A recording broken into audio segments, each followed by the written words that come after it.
मालवाहक जहाज था और ठूस के हाथ बांध करके भारतीयों को जिस तरीके से लाया गया, ये हमारे देश को उन्होंने अपमानित किया है। तो बीजेपी की सरकार की हैसियत ट्रंप ने दिखाई है। इतना अपमानित देश को होना पड़ा है कि आज हमारे भाई बंधु जो वहां गए हुए थे उनके दस्तावेज तक नहीं देखे गए।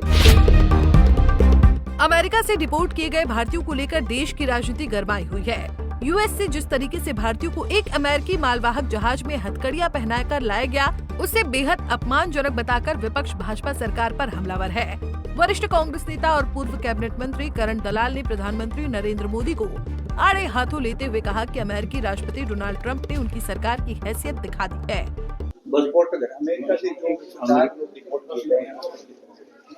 जो अमेरिका से इस तरीके से जो जहाज वहां से आया और उस जहाज में वो मालवाहक जहाज था और ठूस के हाथ बांध करके भारतीयों को जिस तरीके से लाया गया, ये हमारे देश को उन्होंने अपमानित किया है।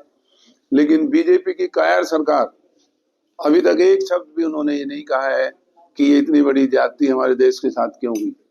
देश का प्रधानमंत्री यूएस प्रेसिडेंट को फ्रेंड ट्रम्प कह करके बात करता है, क्या यही दोस्ती है? और अभी तो यूएस प्रेसिडेंट ने फिर से ये धमकी दी है कि वो और भी जो 20,000 लोग हैं उनको भारत में वापस भेजेंगे। तो बीजेपी की सरकार की हैसियत ट्रम्प ने दिखाई है। इतना अपमानित देश को होना पड़ा है कि आज हमारे भाई बंधु जो वहां गए हुए थे उनके दस्तावेज तक नहीं देखे गए। ये जो भारत भेजे गए, ये भी पता नहीं कि इनमें भारत वासियों के साथ कोई और देश के लोग भी तो नहीं भेजे हैं उन्होंने, उनके पास डॉक्यूमेंट्स तो है नहीं। और बीजेपी की ये कायर सरकार एक शब्द अभी तक उन्होंने नहीं बोला है कि इतना बड़ा अपमान जो देश का हुआ है उसके एवज में भारतीय जनता पार्टी क्या करने जा रही है। इससे पहले गुरुग्राम में निकाय चुनाव को लेकर मंथन करने पहुंचे करण दलाल ने एक बार फिर ईवीएम पर सवाल उठाते हुए चुनाव बैलेट पेपर से कराने की मांग कर डाली। इतना ही नहीं, उन्होंने दावा किया कि बहुत जल्द वो ईवीएम की पोल दुनिया के सामने खोलेंगे।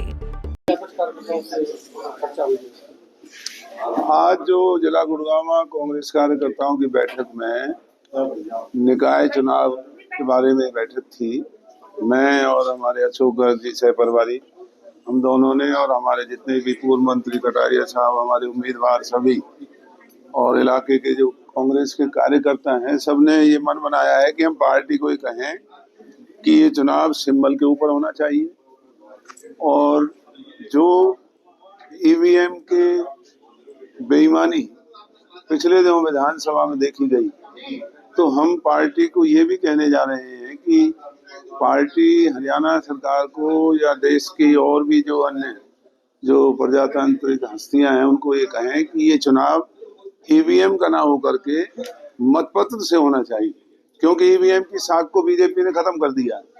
पूरा देश अब ये कहने लगा है कि कहीं ना कहीं ईवीएम के अंदर छेड़खानी जरूर होती है।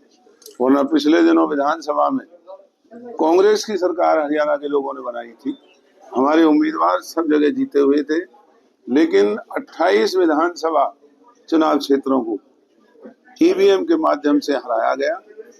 तो इसलिए ईवीएम से चुनाव ना करा के ये मतपत्र से चुनाव, बैलेट से चुनाव होना चाहिए, ये हमारी मांग। जो हमने सुप्रीम कोर्ट में खुद मैंने इसकी चेकिंग और वेरिफिकेशन का पिटीशन डाला हुआ है, 11 तारीख उसमें लगी हुई है। आप देखेंगे इस ईवीएम की पोल हम जल्दी ही लोगों के सामने खोलने जा रहे हैं।